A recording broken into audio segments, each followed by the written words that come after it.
ছিল, অনেক ভালোবাসা দিয়েছেন। এখনো এখানে শেষ মাথা পর্যন্ত মানুষ, অনেক দলের অনেক মতের মানুষ আজকে আপনারা একসাথে আমাদেরকে সমর্থন দিতে এসেছেন, ভালোবাসা জানাতে এসেছেন।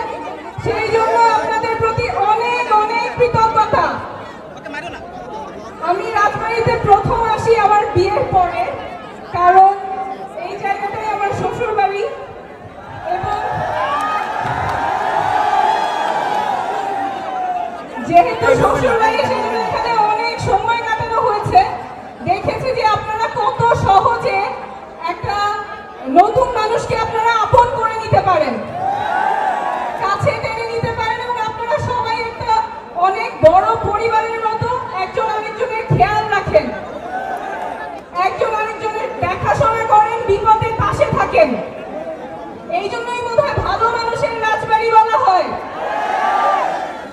সহজ সরল মানুষের রাজবাড়ি, যারা একজন আরেকজনের বিপদে পাশে দাঁড়ায়।